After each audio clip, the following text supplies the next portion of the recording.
Hi friends, welcome back to our channel. ಇವತ್ತಿನ recipe ಒಂದು ಸುಲಭವಾಗಿರೋಂತಹ ರೆಸಿಪಿ.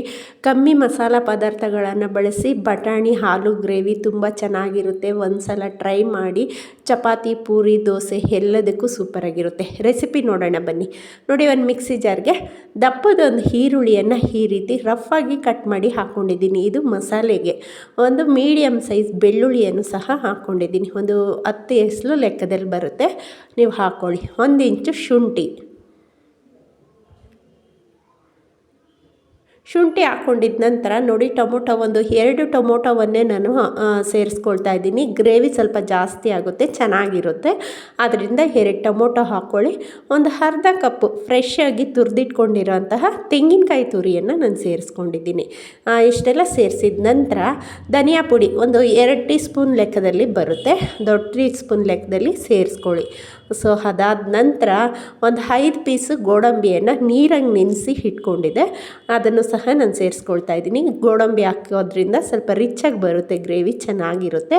ಖಾರಕ್ಕೆ ಖಾರದ ಪುಡಿ 2 ಟೀ ಸ್ಪೂನ್ ಆಗೋಷ್ಟು ಖಾರದ ಪುಡಿಯನ್ನು ನಾನು ಸೇರಿಸ್ಕೊಂಡಿದ್ದೀನಿ. ನಿಮ್ಮ ಖಾರಕ್ಕೆ ಅನುಗುಣವಾಗಿ ನೀವು ನೋಡಿ ಸೇರಿಸ್ಕೊಳ್ಬೋದು. ನುಣ್ಣಗೆ ರುಬ್ಕೊಳ್ಳೋಣ.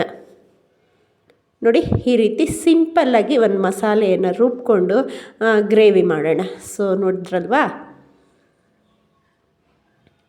ಈಗ ಕುಕ್ಕರ್ ಇಟ್ಕೊಂಡು ಒಂದು 3 ಟೀ ಸ್ಪೂನ್ ಲೆಕ್ಕದಲ್ಲಿ ಎಣ್ಣೆ ಬರುತ್ತೆ. ಎಣ್ಣೆಯನ್ನು ನಾನು ಸೇರಿಸ್ಕೊಳ್ತಾ ಇದ್ದೀನಿ. ಆ ಎಣ್ಣೆ ಚೆನ್ನಾಗಿ ಬಿಸಿ ಆದ ನಂತರ ಪಲಾವ್ ಎಲೆ ಒಂದು 2-3 ಪಲಾವ್ ಎಲೆಯನ್ನು ಸೇರಿಸ್ಕೊಂಡಿದ್ದೀನಿ. ಸೊ ಅದಾದ ನಂತರ ರುಬ್ಬಿಟ್ಕೊಂಡಿರೋ ಅಂತಹ ಮಸಾಲೆಯನ್ನು ಈ ಎಣ್ಣೆ ಜೊತೆಯಲ್ಲೇ ನಾನು ಸೇರಿಸ್ಕೊಳ್ತಾ ಇದ್ದೀನಿ. ಸ್ವಲ್ಪ ಆದಷ್ಟು ಗಟ್ಟಿಯಾಗಿ ತಿಕ್ಕಾಗಿ ಮಾಡಿಕೊಳ್ರಿ ಗ್ರೇವಿ. ಚಪಾತಿ ಮತ್ತು ಪೂರಿ ಅನ್ನಕ್ಕೂ ಚೆನ್ನಾಗಿರುತ್ತೆ, ದೋಸೆಗೂ ಚೆನ್ನಾಗಿರುತ್ತೆ. ಸ್ವಲ್ಪ ಗಟ್ಟಿಯಾಗೆ ಮಾಡ್ಕೊಳ್ಳಿ. ಸ್ಟವನ್ನು ಲೋ ಫ್ಲೇಮಲ್ಲಿ ಇಟ್ಕೊಂಡು ನಾವು ಸೇರಿಸ್ಕೊಂಡಿರೋಂತಹ ಮಸಾಲೆಯನ್ನು ಚೆನ್ನಾಗಿ ಸ್ವಲ್ಪ ಕುದಿಸ್ಕೊಳ್ಳೋಣ. ಯಾಕಂದರೆ ಎಲ್ಲ ಹಸಿ ಮಸಾಲೆಯನ್ನೇ ನಾನು ಸೇರಿಸ್ಕೊಂಡು ರುಬ್ಬಿರೋದ್ರಿಂದ ಸ್ವಲ್ಪ ಚೆನ್ನಾಗಿ ಗ್ರೇವಿಯನ್ನು ಕುದಿಸ್ಕೊಳ್ಳೋಣ. ಸೊ ನೀರನ್ನು ಎಷ್ಟು ಬೇಕೋ ಅಷ್ಟನ್ನು ನೋಡಿ ಮಿಕ್ಸಿ ಜಾರನ್ನು ತೊಳೆದು ನಾನು ಸೇರಿಸ್ಕೊಳ್ತಾ ಇದ್ದೀನಿ. ನೋಡಿ, ಇಷ್ಟೇ ಕನ್ಸಿಸ್ಟೆನ್ಸಿಯಲ್ಲಿ ನಾನು ಮಾಡಿರೋಂತಹ ಗ್ರೇವಿ ಒಂದು 4 ಜನಕ್ಕೆ ಆಗುತ್ತೆ. ಸೊ ಹಾಗೆಯೇ ರುಚಿಗೆ ತಕ್ಕಷ್ಟು ಉಪ್ಪು ನನ್ನ ಕೈ ಅಳತೆಯಲ್ಲೇ ಹಾಕ್ಕೊಂಡಿದ್ದೀನಿ, ನೀವು ನೋಡಿ ಹಾಕ್ಕೊಳ್ಳಿ. ನಾನಿಲ್ಲಿ ಚಕ್ಕೆ ಲವಂಗ ಯಾವುದನ್ನು ಹಾಕಲಿಲ್ಲ.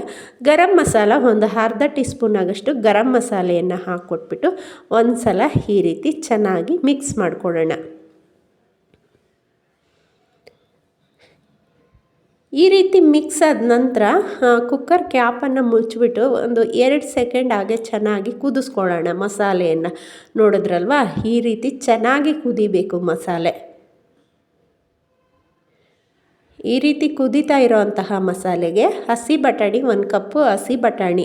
ಸೊ ಈಗ ನಾನು ಸೀಸನ್ ಆಗಿರೋದ್ರಿಂದ ಹಸಿ ಬಟಾಣಿಯನ್ನು ಹಾಕ್ಕೊಂಡಿದ್ದೀನಿ. ಹಾಗೆ ಒಂದು 2-3 ಆಲೂಗಡ್ಡೆ ಸಿಪ್ಪೆ ಸಮೇತನೇ ಹಾಗೆ ಕಟ್ ಮಾಡಿ ಅದನ್ನು ಸಹ ಸೇರಿಸ್ಕೊಂಡಿದ್ದೀನಿ. ನಿಮ್ಮ ಹತ್ರ ಹಸಿ ಬಟಾಣಿ ಇಲ್ಲ ಅಂದರೆ ಸೇಮ್ ಒಣ ಬಟಾಣಿಯನ್ನು ನೆನೆಸಿ ಇದೇ ಪ್ರೊಸೀಜರಲ್ಲೇ ಮಾಡ್ಕೊಳ್ಳಿ. ಸೊ ಈಗ ಫೈನಲಿ ಉಪ್ಪು ಖಾರ ಕರೆಕ್ಟಾಗಿದೆಯೇನೋ ಒಂದು ಸಾರಿ ನಾವು ನೋಡಿಬಿಟ್ಟು ಉಪ್ಪು ಬೇಕಾದರೆ ಈ ಟೈಮಲ್ಲಿ ಸೇರಿಸ್ಕೊಳ್ಬೋದು. ಸೊ ಈಗ ನೋಡಿ, ಕುಕ್ಕರ್ ಲಿಡ್ಡನ್ನು ಮುಚ್ಚಿ ಒಂದು 3 ವಿಷಲ್ ತೆಗೆಸ್ಕೊಳ್ಳೋಣ. ನಿಮ್ಮ ಕುಕ್ಕರಲ್ಲಿ ಒಂದೊಂದು ಕುಕ್ಕರಲ್ಲಿ ಒಂದೊಂದು ಥರ ಇರುತ್ತೆ. ನಮ್ಮ ಕುಕ್ಕರಲ್ಲಿ 3 ವಿಷಲ್ ಆದರೆ ಸಾಕಾಗುತ್ತೆ. ಕೆಲವೊಂದು ಕುಕ್ಕರಲ್ಲಿ 2 ವಿಷಲ್ ಆದರೂ ಸಾಕಾಗುತ್ತೆ, ನೋಡಿ ಹಾಕ್ಕೊಳ್ಳಿ. ಸೊ ಈಗ ನೋಡಿ, 3 ವಿಷಲ್ ಆಗಿದ ನಂತರ ಗ್ರೇವಿ ರೆಡಿಯಾಗಿದೆ. ನೋಡ್ತಾ ಇರ್ಬೋದು ಎಷ್ಟು ಚೆನ್ನಾಗಾಗಿದೆ, ತುಂಬ ತಿಕ್ಕಾಗಿದೆ. ಹಾಗೆ ದೋಸೆ, ಪೂರಿ ಮತ್ತು ಚಪಾತಿ ಎಲ್ಲದಕ್ಕೂ ಚೆನ್ನಾಗಿರುತ್ತೆ, ಮುದ್ದೆಗೂ ಸಹ ಚೆನ್ನಾಗಿರುತ್ತೆ. ತುಂಬ ಚೆನ್ನಾಗಾಗಿದೆ. ಒಂದು ಸಲ ಟ್ರೈ ಮಾಡಿ. ನಿಮ್ಮ ಫ್ರೆಂಡ್ಸ್ ಆ್ಯಂಡ್ ಫ್ಯಾಮಿಲಿಗೆ ಈ ವಿಡಿಯೋನ ಶೇರ್ ಮಾಡ್ಕೊಳ್ಳಿ. ಆದಷ್ಟು ನನ್ನ ಚಾನಲ್ನ ಸಬ್ಸ್ಕ್ರೈಬ್ ಮಾಡ್ಕೊಳ್ಳಿ, ಸಪೋರ್ಟ್ ಮಾಡಿ. ಪಕ್ಕದಲ್ಲಿರೋಂತಹ ಬೆಲ್ಲೈಕನ್ನ ಪ್ರೆಸ್ ಮಾಡ್ಕೊಳ್ಳಿ. ಸೊ ನಾನು ಈಗ ಸರ್ವ್ ಮಾಡಿ ತೋರಿಸ್ತಾ ಇದ್ದೀನಿ. ನೋಡಿ, ತುಂಬ ಚೆನ್ನಾಗಾಗುತ್ತೆ. ಅದರಲ್ಲೂ ಕಡಿಮೆ ಮಸಾಲ ಪದಾರ್ಥಗಳು ಕಮ್ಮಿ ಸಮಯದಲ್ಲಿ ನಮಗೆ ಬೆಳಗಿನ ಬ್ರೇಕ್ಫಾಸ್ಟ್ಗಳಿಗೆ ಮಾಡ್ಕೊಳ್ಬೋದು. ಸೊ ನೈಟ್ ಡಿನ್ನರ್ಗೂ ಚೆನ್ನಾಗಿರುತ್ತೆ. ಒಂದು ಸಲ ನೀವು ಟ್ರೈ ಮಾಡಿ.